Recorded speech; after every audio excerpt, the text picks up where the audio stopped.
안녕하세요. 택시기사 정태성입니다. 저는 서울에서 18년간 택시 운전을 하고 있습니다. 택시 운전 힘들었죠. 그런데 제가 이 직업을 비난하거나 비하하면 그 어떤 누구도 저를 존경하지 않는다는 사실을 일찍 깨달았어요. 택시 운전을 사랑하려고 노력했죠. 쉽지는 않더라고요. 그래도 노력했습니다. 그랬더니 이 직업이 벌떡 일어나서 저한테 다가왔어요. 그리고 제 귀에 속삭였습니다. 그것이 바로 꿈이었고 제가 앞으로 걸어갈 도전의 길이었습니다. 그때부터 어두웠던 길이 환히 밝아지고 지금까지 포기하지 않고 도전해 왔습니다. 완전히 망가졌던 택시기사. 그 택시기사가 어떻게 그렇게 동기부여받고 전진하게 되었는지 그 이야기를 오늘은 여러분들과 공유해 보고자 합니다.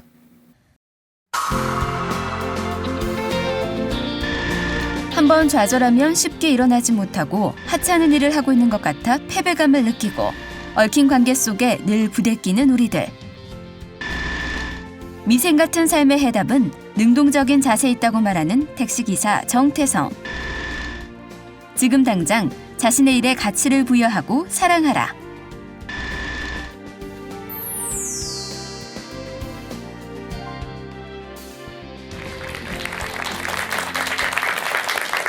네, 엄청 많이 오셨네요. 네, 제가 이제 택시 운전을 하고 있는데요. 제 어렸을 때 꿈이 과연 뭘까요? 네, 저는 어렸을 때 꿈이 없었습니다. 완전히 망가졌던 그런 인생을 살아왔어요. 오늘 주제를 제가 이렇게 잡아봤습니다. 내가 하는 일, 가슴 설레는 일. 자, 한 사람이 움직이기 위해서는요, 일단 가슴이 설레야 될 것 같아요. 그리고 자기 일에 대해서 어떤 가치와 의미를 부여하느냐. 그래야지 좀 사람이 움직일 것 같아가지고 오늘은 내가 하는 일, 가슴 설레는 일. 그런 쪽으로 말씀을 좀 드려볼까 합니다. 저는 강의를 잘하지 못합니다. 저는 강연을 해요.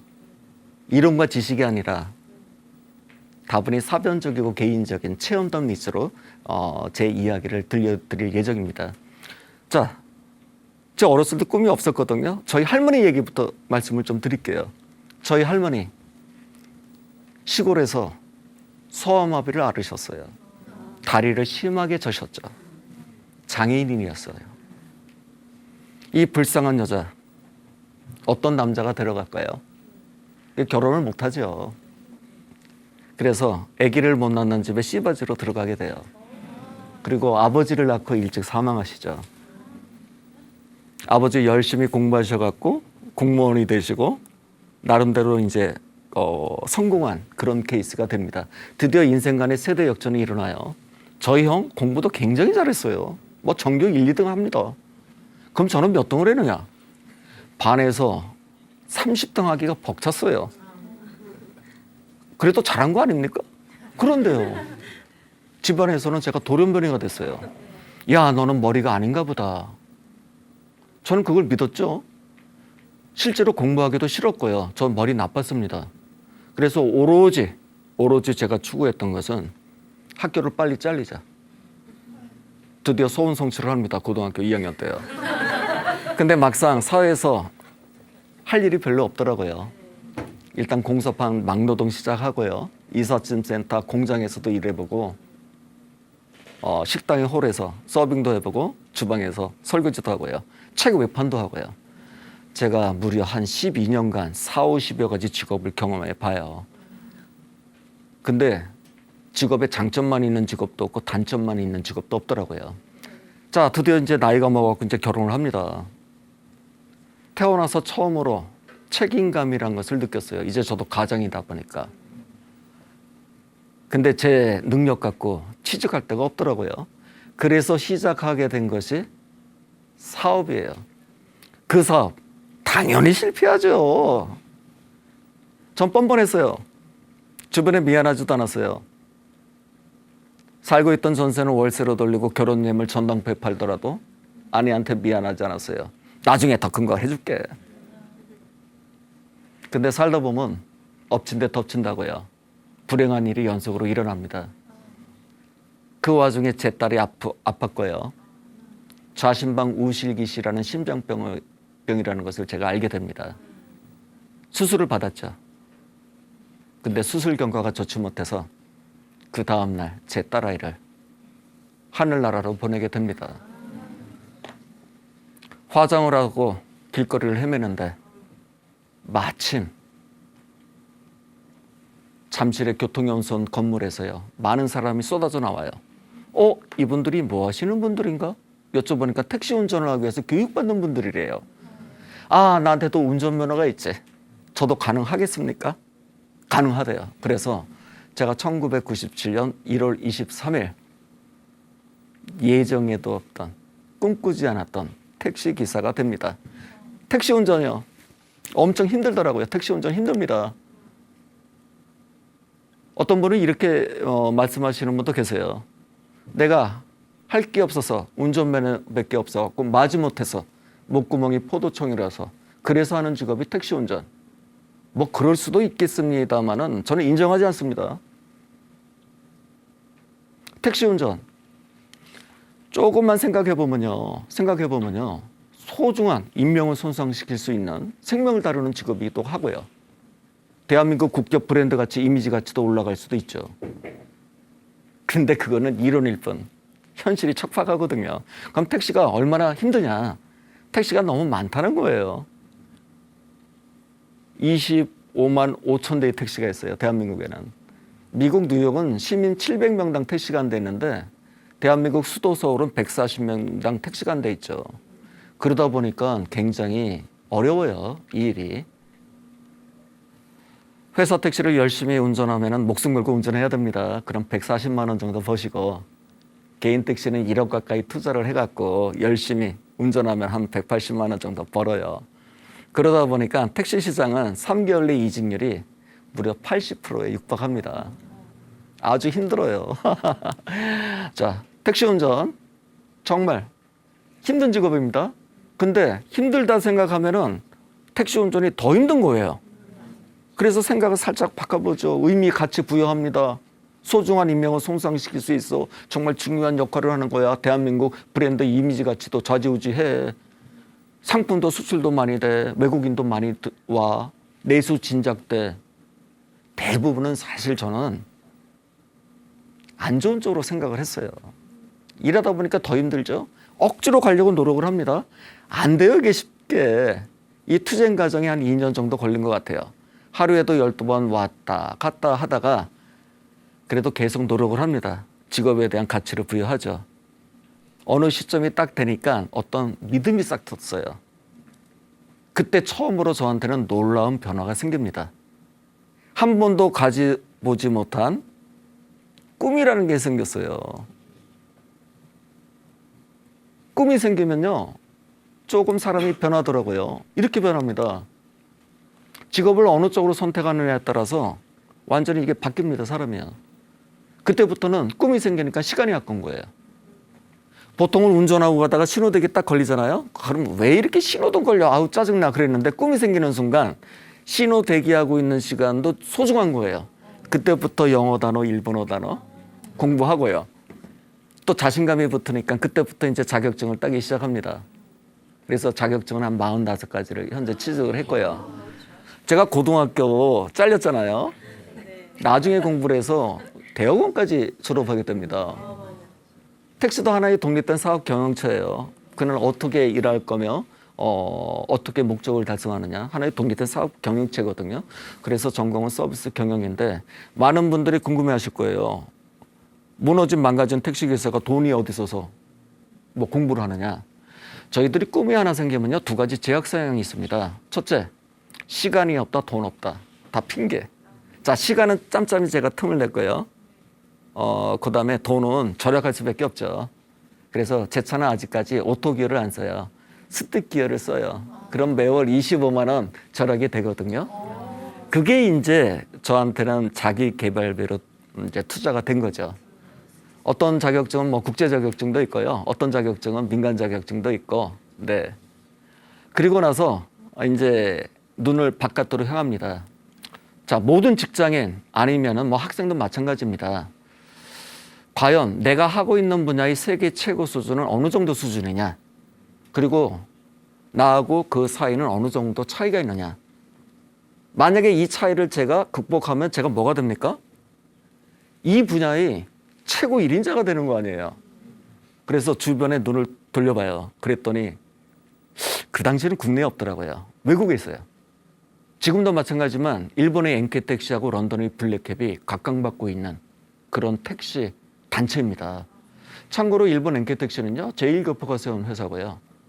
타임즈가 선정한 세계 최고로 친절한 기업, 그다음에 런던의 블랙캡은 호텔스닷컴이 선정한 세계 최고의 운수종사자 선정됐죠. 자, 왜 당신네들은 중요층 이상 생활을 하면서 왜 국민들한테 존경을 받습니까? 그 이유가 과연 뭘까요? 궁금했죠. 일단 배워보고 따라해보고 극복하기를 저는 바랬습니다. 그래서 일본 엔케택시 편지를 보내기 시작하죠. 준비 과정이 한 3년 반 정도 걸렸어요. 정말 수십 번 편지를 보냈습니다. 그래서 처음 편지 보낸 이후 드디어 3년 반 만에 이 택시 회사의 신입사원 연수 교육을 제가 이수하게 됩니다. 열정적으로 교육에 임했죠. 네. 참 배워볼 만한 것도 굉장히 좀 많더라고요. 자, 교육이 거진 한 달 정도 진행되거든요. 뭐 이 교육은 외국인 최초이고 아직까지도 제가 이제 유일해요. 자, 교육을 열심히 받았습니다. 교육 받고 나니까요. 저희 그 MK그룹의 부회장님께서 부르시더라고요. 정태성 씨 교육 잘 받았나? 네, 감사합니다, 부회장님. 그랬더니 이분이 이렇게 말씀하시는 거예요. 자, MK에서 교육받은 대로 운전할 때는 양복을 입고 예약된 손님을 위해서는 손님이 나오실 동선을 예측해 갖고 공수 자세로 기다린 다음에 안내를 하고 문까지 열어주고 닫아줄 수 있겠나? 당황스러웠어요. 그런 문화는 일본에 정착이 돼 있는데 한국은 그렇지 않거든요. 순간 이거를 어떻게 말씀을 드릴까 하다가 한 가지 떠오른 거. 저는 배우고 실천하지 않으면 배울 필요가 없다고 생각하는 사람이에요. 솔직하게요.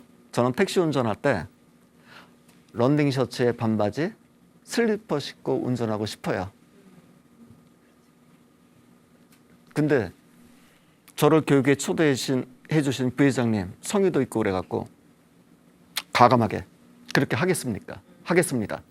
그랬더니 이분이 껄껄 웃으세요. 자, 자네가 배운 대로 한국에 가서 그렇게 일하면은 주변한테 많은 비난과 비판을 받고 조롱거리가 될 거네.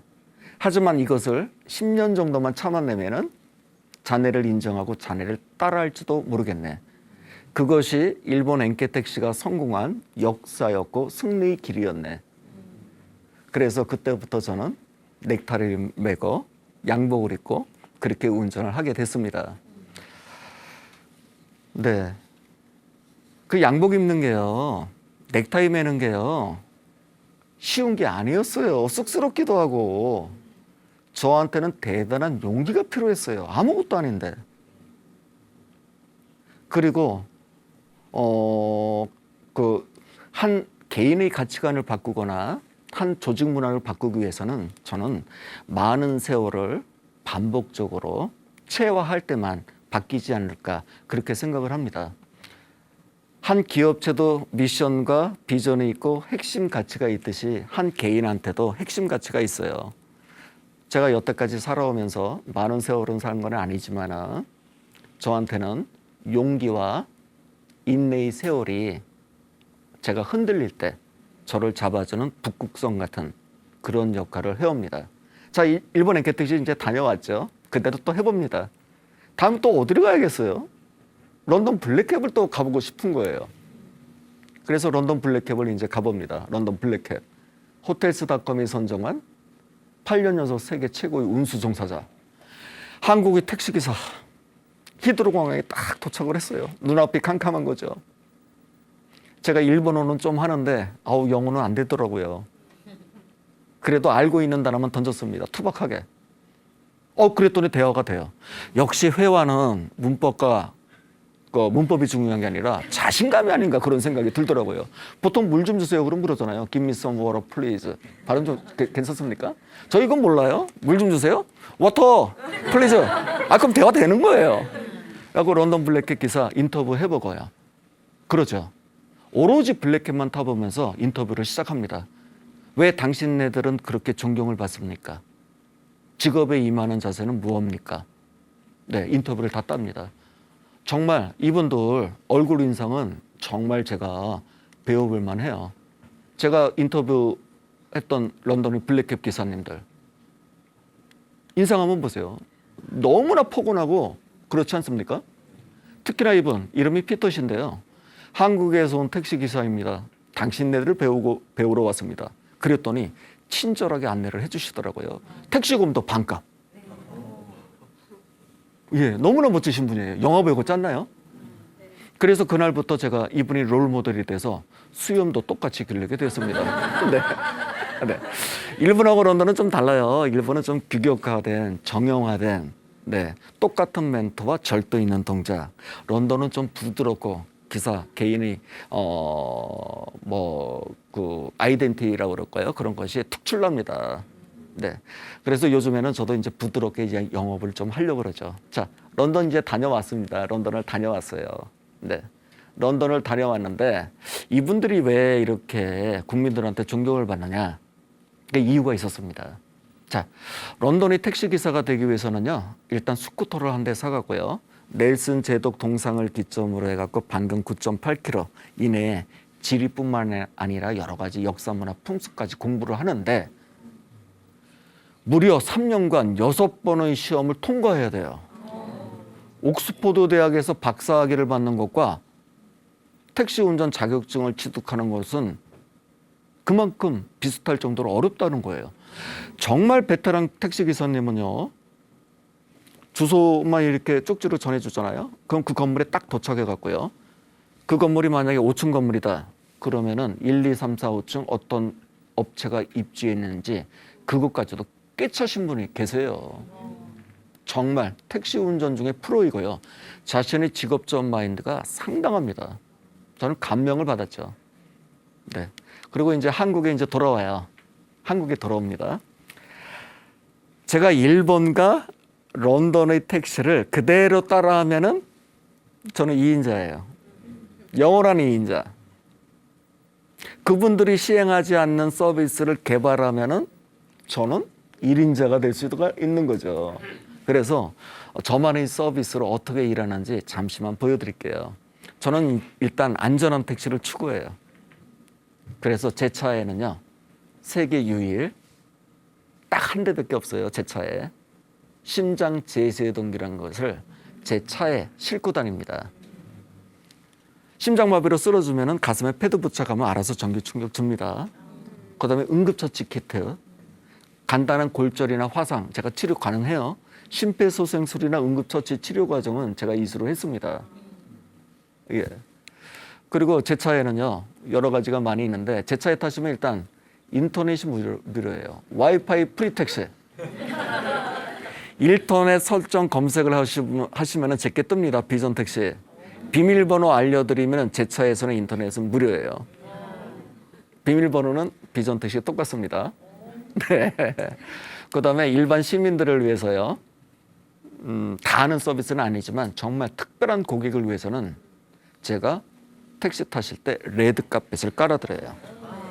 레드카펫은 2장이에요. 보도블록이 짧으면 2m, 보도블록이 길면 2장 연결시키면 4m.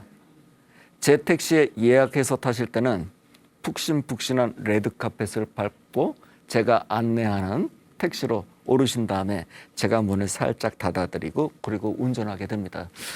지금 한 6개월 전에 예약해 주시는 분도 계세요. 제 택시를.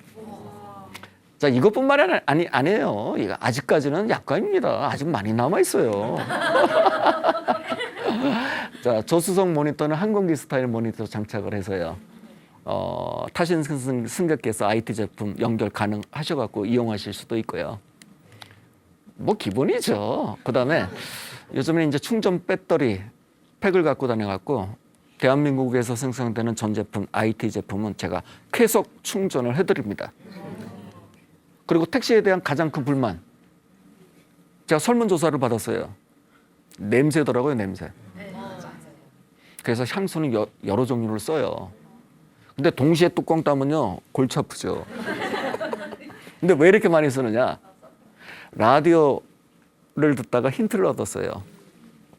새벽, 아침, 오전, 오후, 저녁 DJ 목소리 톤이 다릅니다. 네.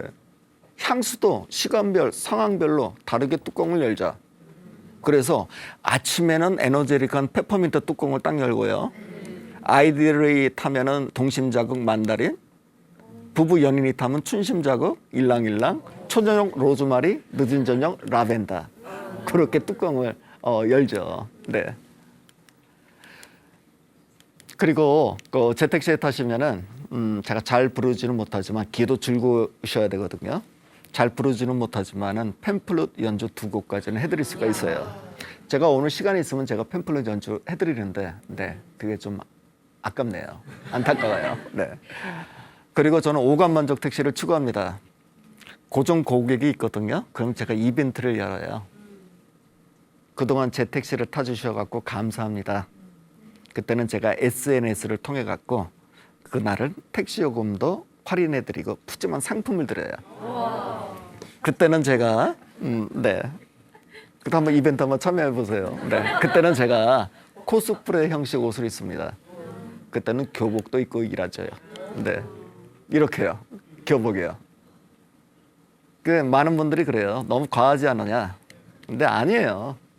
저는 당연한 것을 질문합니다. 그 당연한 게 뭐냐? 택시는 이동 수단이냐? 당연한 거거든요.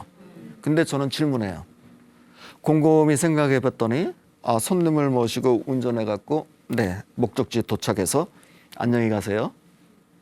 이 업무 외에 다른 부가가치, 즐거움이나 유쾌함, 편안함, 안락함을 준다고 그러면은 저도 즐겁고 승객도 더 즐겁고 그다음에 일이 잘 되지 않을까. 그다음에 대한민국은요 지금 불경기예요. 앞으로도 불경기일 것 같아요. 이제 호황의 시대는 지났어요. 택시는 더 어렵죠. 어려우면 어려울수록 제가 상상하거나 실천 가능한 게 있다 그러면 일단은 해보겠다. 저한테는 절박감이었어요. 이 모든 것을 다 해보고 나서 안 된다고 그러면은 포기할 수 있지만 이 모든 것을 안 하고 진작 포기할 수는 없었던 거예요. 저한테는 절실함이었습니다. 그랬더니 고정 고객, 예약 고객이 너무나 많이 는 거예요.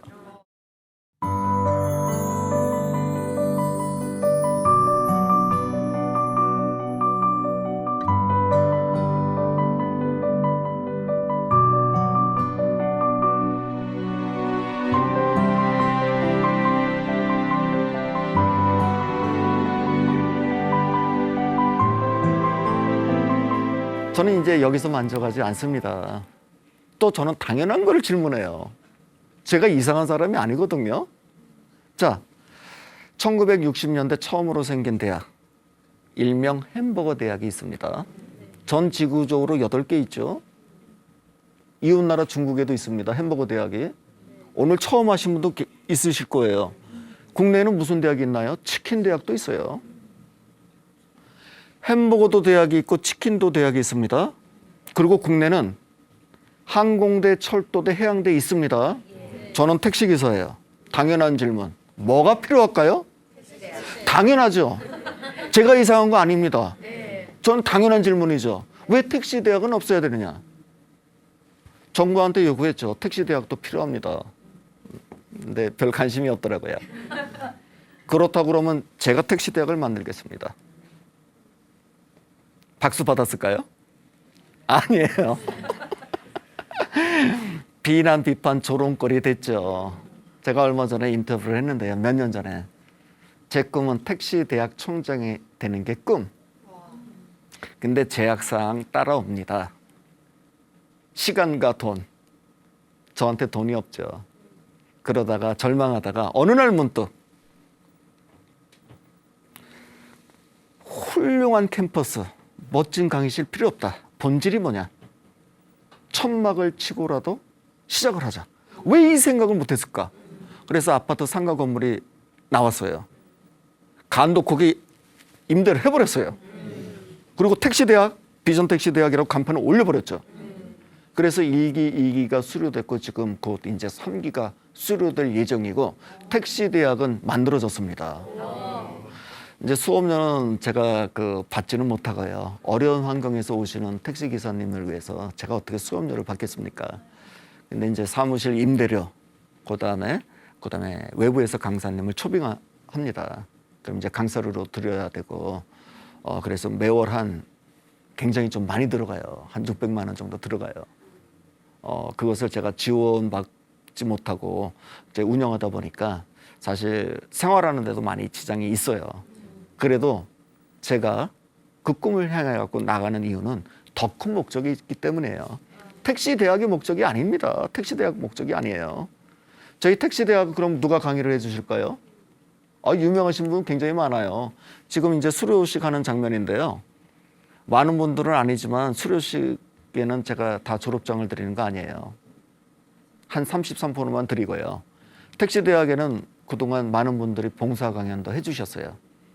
싱가포르 국립대 행동경제학과 교수님 와서 강연을 해주셨고, 미국 조지아 주립대 또 박사님께서 오셔갖고 강의도 해주셨습니다. 네, 이분이죠. 네, 자, 제가 살아오면서 가장 심금을 울리는 그런 이제 문구가 있어요. 그 문구가 뭐냐? 바로 이겁니다. 만약 신발 정리하는 일을 맡았다면 신발 정리를 세계에서 제일 잘하는 사람이 되어라. 그렇게 된다면 그 어떤 누구도 당신을 심부름꾼으로 남겨두지 않을 것이다. 저는 두 가지 인생이 있다고 생각합니다. 첫째는요, 남이 시켜서 억지로 하시는 분, 심부름꾼이죠. 그런데 남이 시켜서가 아니라 자기 주도적으로 열정적으로 그 일을 해나가시는 분, 저는 그분을 자기 인생의 주인공이라고 생각을 해요. 그 주인공이야말로 성공한 사람이고 행복한 사람이 아닐까요? 제 딸 아이를 수술받고요. 저녁에 의사가 다급하게 저를 부릅니다. 아버지만 들어오시죠. 어머니는 일단 나중에 들어오시죠. 삐쩍 말랐던 제 딸 침대에 누워있는데 몸이 퉁퉁 불었어요. 수술받으면 다 몸이 좀 붑니다. 수술받았던 부위는 가슴이었어요. 꿰맸던 실밥을 풀러야 됐고 장기가 보이는 열린 가슴을 비닐로 덮어놨더라고요. 생명은 모집니다. 쉽게 죽지 않아요. 그 끔찍한 광경을 의사는 차마 엄마한테는 보여줄 수 없었죠. 의사가 저한테 말합니다. 아버님, 죄송합니다. 앞으로 열흘에서 보름은 더 살 수 있습니다. 단, 시간이 지날수록 나머지 장기들이 파손되어 갈 겁니다. 어떻게 할까요? 제가 어떻게 할까요? 1시간이 지났어요.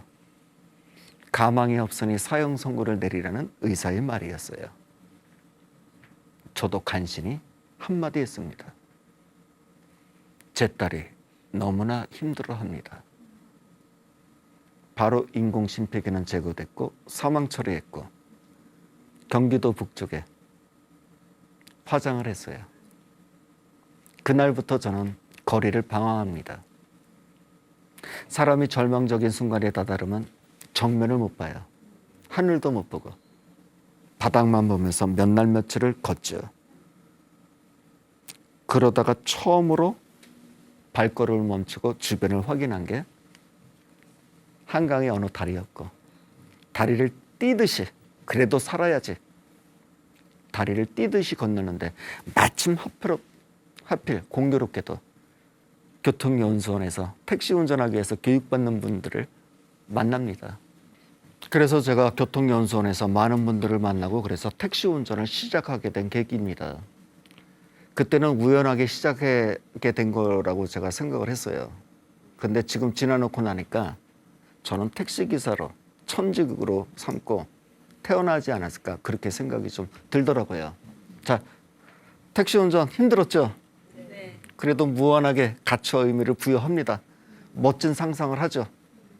그랬더니 벌떡 이 택시 운전이란 직업이 정말입니다.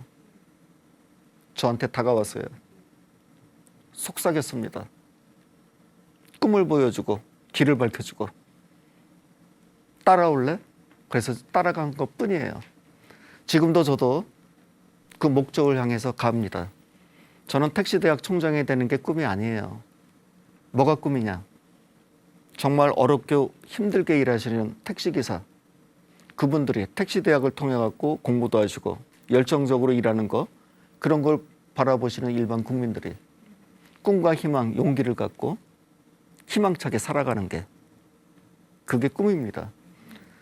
여러분들이 이제 취업도 하시고 직장도 갖고 계신 분이 계실지도 모르겠어요. 일단 돈 많이 버시는 거 중요합니다. 많이 버셔야 돼요. 근데 더 중요한 게 있어요. 그게 뭔가 하면은요. 자신의 일을 열정적으로 해갖고 꿈과 희망을 향해서 걸어가시잖아요. 그 모습을 보는 주변 분들한테도 꿈이 전폐가 되는 거예요. 그러면은 제가 질문 몇 가지를 받겠습니다. 혹시 질문 있으신 분 계신가요? 네, 선생님. 네. 긍정적인 마인드로 사셨지만 곱지 않은 시선이나 오해로 좌절하시진 않으셨는지, 그리고 그걸 어떻게 극복하셨는지 좀 말씀 좀 해주세요. 제가 사실 긍정의 화신이기는 해요. 그런데 비난과 비판, 조롱거리 그 대상이 되기도 많이 합니다. 네, 특히 가까우신 분들한테. 저를 모르는 분은 그런 말도 안 하시죠. 그런데 커다란 무리가 있어요. 계속 이 무리가 낭떠러지로 가는 걸 제가 만약에 봤다 그러면은 이탈해서 우리 길을 바꾸자고 하지 않겠어요? 당연히 모난돌이 정을 맞죠. 네. 그 비난과 비판은 저는 저에 대한 관심으로 보고요. 그리고 새로운 길을 여시거나 그런 분들은 비난과 비판거리가 될 수밖에 없어요. 그것을 자신에 대한 관심으로 이렇게 바꿔서 이렇게 바라보시면은 별 지장이 없을 것 같아요. 자기 인생의 주인공은요, 남들의 비난, 시선에 크게 관여하지 않습니다. 상심하지 않고요. 자기 길을 그냥 가시면 될 거예요. 그 기간이 한 10년 정도 지나시잖아요. 그러면 이제 인정받을 거예요. 당장 인정받으려고 노력하지 마시고 말로 설명하실 필요 없고 그 길을 가실 때 나중에 진심이 알려지지 않을까 그렇게 생각이 듭니다. 네. 또 다른 분 계십니까? 진로 선택을 앞둔 젊은이들에게 해주실 조언이 있으시다면요? 네. 진로 선택을 위한 젊은이뿐만이 아니라요. 성인들도 이제 마찬가지일 것 같아요. 오늘 이 시간이 공감과 소통이거든요. 근데 타인과 소통하고 공감하기 이전에 일단 자신하고 소통하고 공감을 해야 될 것 같아요. 내가 가고 있는 길이 맞아? 나의 꿈이 뭐야? 그것이 자기 자신과 합의가 되고 공감했을 때 그 이후에 타인과 공감할 수 있을 것 같아요. 자, 지금 어렵고 힘든 세상 3푸세대라고 그래요. 남들의 평가 중요하지 않습니다. 내가 좋아하는 일, 잘할 수 있는 일, 열정적으로 하시면요, 이제는 성공하는 그런 시대입니다. 저 택시기사 보세요. 어떻게 이렇게 강연 프로그램에 나올 수 있겠습니까? 그냥 제 일을 사랑하고 열심히 걸어갔을 뿐이에요.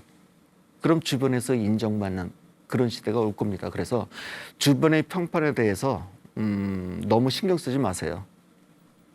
남들의 시선 너무 많이 인식하는 게 또 대한민국이에요. 자기가 옳다고 그러면요, 그냥 나가세요.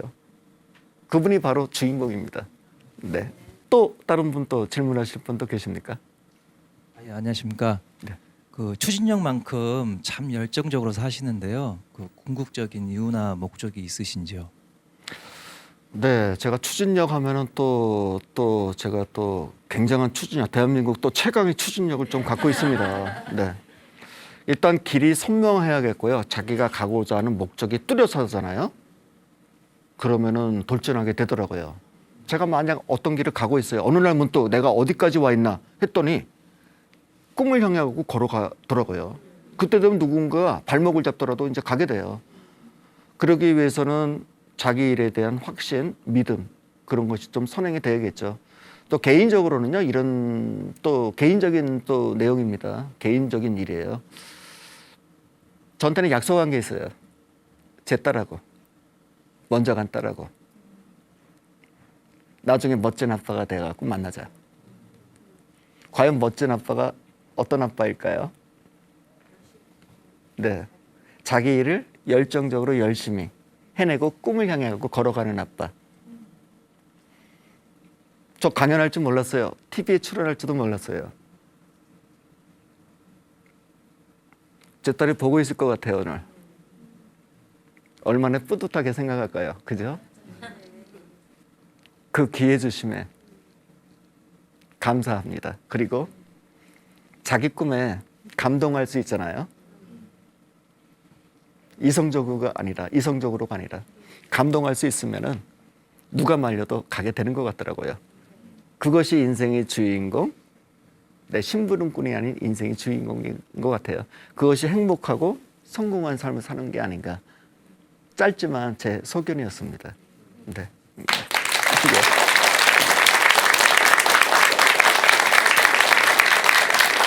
네, 제가 마무리 말씀으로 한 말씀 꼭 드리고 싶은 게 있어요. 요즘은 소통과 공감의 시대예요. 그래서 오늘 제목도 소통과 공감 그런 프로그램에 제가 출연했는데 타인과의 소통과 공감도 굉장히 중요합니다. 하지만 그 이전에 자기 자신과 소통하고 공감하는 것은 더 중요하다고 봐요. 내가 가고 있는 길이 맞아? 그리고 내가 남들의 시선에 거기에 맞춰갖고 살아가는 거 아니야? 자신하고 소통을 한다며요. 그리고 나서 공감을 했을 경우 타인과 소통과 공감도 저는 더 잘 된다고 봅니다. 제가 여기까지 오기까지는 굉장히 많은 분들이 도움이 있었어요. 저 혼자 올 수 없었죠. 그리고 또 한 가지, 제 자신이 제 자신한테 위로를 많이 해줬어요. 택시기사 정태성, 지금 가고 있는 길이 맞아? 맞아. 소통했고 공감했어요. 그래서 마지막으로 드리고 싶은 말씀은 타인과의 소통과 공감 전에 자신과 소통하고 공감하라. 이런 말씀을 꼭 드리고 싶습니다. 감사합니다. 고맙습니다.